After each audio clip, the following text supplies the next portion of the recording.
Salut, mon nom c'est Clara, bienvenue sur ma chaîne Mes Vécus. Tout a commencé il y a quelques années, lorsque j'ai rencontré Thomas, un homme charmant, drôle et attentionné, et nous sommes rapidement tombés amoureux, inséparables, partageant tout, rires, projets et rêves, et je croyais sincèrement avoir trouvé l'homme de ma vie, jusqu'au jour où des signes inquiétants ont commencé à apparaître, des regards furtifs, des messages que je surprenais sur son téléphone, des sourires échangés avec une personne que je connaissais bien, ma meilleure amie Élise, avec qui j'avais partagé des années de confidence, des secrets, et à qui je faisais une confiance aveugle, et je me rappelle encore le jour précis où tout a basculé, quand je suis rentrée plus tôt chez moi après le travail et que j'ai entendu des rires étouffés venant du salon, des rires que je reconnaissais immédiatement, et en poussant la porte, je les ai vus tous les deux, assis très proches sur le canapé, Élise riant à une blague de Thomas, leurs mains se frôlant de manière trop familière,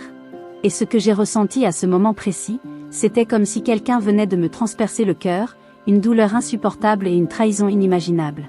J'ai essayé de leur parler calmement, de comprendre, mais Thomas a évité mon regard et Élise a baissé les yeux, comme si la vérité était trop lourde pour être prononcée, et quelques jours plus tard, Thomas m'a annoncé qu'il voulait rompre, qu'il ne ressentait plus la même chose, que ses sentiments avaient changé, et le pire, c'est qu'il l'a fait en me regardant droit dans les yeux, tandis qu'Élise se tenait derrière lui, silencieuse mais complice, et j'ai senti mon monde s'effondrer, incapable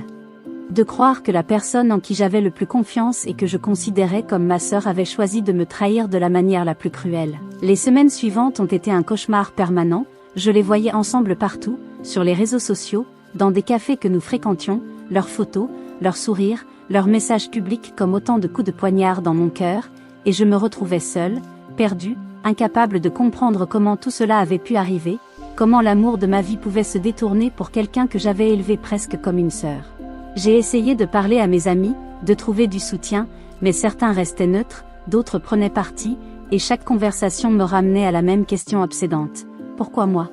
Et tandis que je tentais de reprendre le contrôle de ma vie, Thomas et Élise semblaient marcher main dans la main, projetant une image de bonheur que je savais fausse, mais qui me déchirait chaque fois que je la voyais, jusqu'au jour où j'ai surpris une discussion entre eux, un message laissé sur son téléphone que j'ai réussi à récupérer, où Thomas avouait qu'il n'avait jamais aimé Élise autant qu'il m'aimait moi, mais que la nouveauté, le frisson de la trahison et la facilité avec laquelle elle l'avait séduit l'avait attiré vers elle, et en lisant ces mots, j'ai ressenti une colère et une tristesse indescriptibles, un mélange qui m'a paralysé mais aussi poussé à observer, à chercher des indices, à comprendre comment ma meilleure amie avait pu me trahir avec tant de facilité.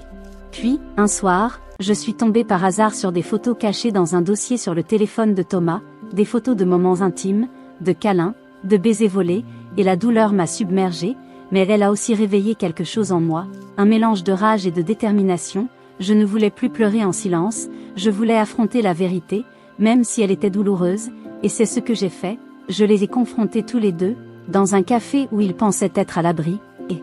j'ai commencé à poser des questions, à demander des explications, mais Thomas baissait les yeux, incapable de soutenir mon regard, et Élise, impassible, m'a dit simplement qu'elle regrettait mais que tout était trop tard, que leurs sentiments étaient réels, et à ce moment-là, je me suis rendu compte que ce qui me déchirait le plus n'était pas seulement la perte de l'homme que j'aimais, mais la trahison de la personne en qui j'avais le plus confiance, celle qui connaissait mes secrets, mes peurs, mes faiblesses, et qui avait choisi de m'abandonner pour profiter de mon amour.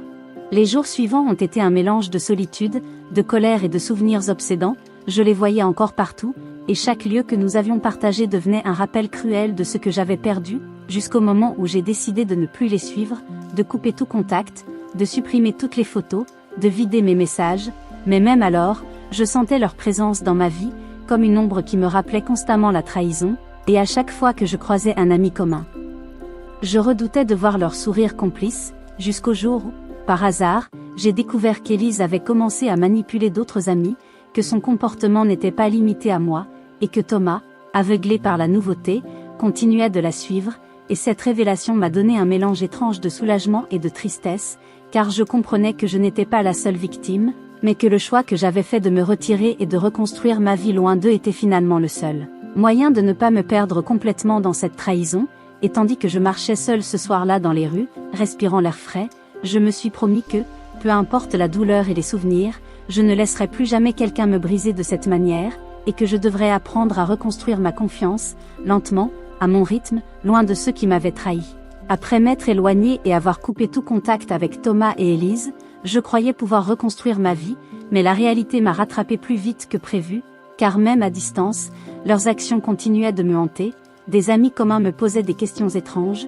semblaient protéger des secrets, et chaque fois que je voyais une photo ou un message lié à eux, c'était comme si une douleur électrique traversait mon corps, ravivant la trahison que je pensais avoir enfouie. Un jour, par hasard, j'ai découvert que Thomas et Élise s'étaient installés dans le quartier voisin, pas très loin de chez moi, et la nouvelle m'a frappé de plein fouet. Je me suis sentie observée, traquée, incapable de respirer normalement, et mes nuits étaient hantées par des cauchemars où je les voyais rire, complices, tandis que je restais seule, impuissante, avec toutes mes émotions en vrac. J'ai commencé à remarquer des détails inquiétants, des voitures inconnues qui passaient devant mon appartement, des ombres qui disparaissaient lorsque je me retournais, et même certains amis semblaient agir de manière étrange, me posant des questions subtiles sur ma vie et sur ce que je faisais, comme pour tester mes réactions, et je ne pouvais jamais être sûre s'ils étaient réellement innocents ou complices de leurs machinations. Alors que je tentais de continuer ma vie, de me concentrer sur mon travail et mes projets personnels, un soir, en rentrant chez moi, j'ai trouvé une lettre glissée sous ma porte, écrite avec une écriture familière,